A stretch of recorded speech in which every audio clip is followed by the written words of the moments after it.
C'est un bâtiment tout en longueur, d'une rigueur fonctionnelle typique de l'Art déco, qui attire l'attention depuis la Nationale 2 voisine. Sa fonction s'étale en larges lettres blanches sur la façade, musée de l'air et de l'espace. Un destin bien logique, finalement, pour ce qui fut l'aérogare du tout premier aéroport parisien.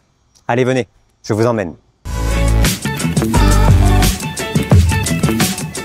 Premier aéroport civil parisien dès 1919, à une époque où le transport collectif de passagers par la voie des airs en est vraiment à ses balbutiements, Le Bourget voit 8 ans plus tard se poser triomphalement Charles Lindbergh à l'issue de la première traversée de l'Atlantique en avion.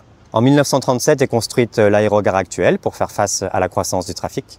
C'est l'architecte Georges Labro qui signe cet édifice épuré, dont le corps central en saillie recevra quelques années plus tard ces sculptures féminines hiératiques dues à Armand Martial et évoquant l'Occident, l'Afrique et l'Extrême-Orient, entourés des destinations desservies. La géométrie grandiose de l'Art déco se retrouve dans le hall des départs et des arrivées, scandé par 8 majestueuses colonnes cannelées et dont les voûtes, en pavé de verre, offrent un bel éclairage zénital. Les passagers l'ont arpenté jusqu'en 1981, date à laquelle Le Bourget a fermé ses pistes au vol régulier au profit d'Orly et de Roissy, alors en pleine expansion. Mais Le Bourget reste le premier aéroport d'Europe pour l'aviation d'affaires, avec près de 60 000 mouvements par an. Le musée de l'air et de l'espace a alors réinvesti les lieux sans délai et offre aujourd'hui un magnifique panel d'avions, d'hélicoptères et même de fusées, entourés d'objets et d'archives diverses qui éclairent l'histoire de l'aviation et de la conquête spatiale. Le parcours chronologique s'ouvre avec la superbe Grande Galerie qui met à l'honneur les drôles de machines des pionniers de l'aviation. Parmi ces fous volants, on peut citer le Brésilien Alberto Santos Dumont, à qui l'on attribue généralement le premier vol public réussi d'un avion, c'était en 1906. 2 ans plus tard, sa fameuse Demoiselle, dont un exemplaire est exposé ici, vola pour la première fois et devint bientôt l'un des premiers aéroplanes produits en série, à une 50aine d'exemplaires.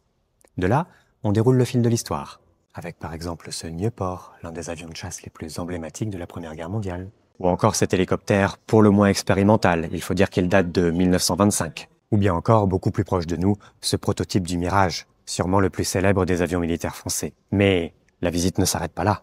Dominé par les maquettes taille réelle des fusées Ariane 1 et Ariane 5, juste au-dessus de moi, certaines des pièces les plus impressionnantes des collections du musée sont exposées en effet directement sur le tarmac, soit en plein air, soit dans des hangars. Comme par exemple 2 exemplaires du Concorde, dont le prototype avec lequel le pilote André Turca fit des essais en vol, ce Douglas C-47, avion emblématique de la Seconde Guerre mondiale, produit à plus de 10 000 exemplaires, ou bien encore ce Boeing 747, facilement reconnaissable à sa bosse à l'avant du fuselage.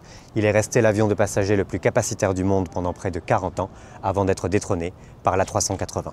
Autant de légendes de l'histoire de l'aviation dans lesquelles il est possible de monter avec le volet Boarding Pass de son billet d'entrée. Destination familiale par excellence qui ravira aussi bien les amateurs éclairés que les simples curieux, le musée de l'air et de l'espace bénéficiera qui plus est d'une desserte renforcée à partir de 2027 grâce à une gare de la ligne 17 du Grand Paris Express, actuellement en construction juste devant l'entrée.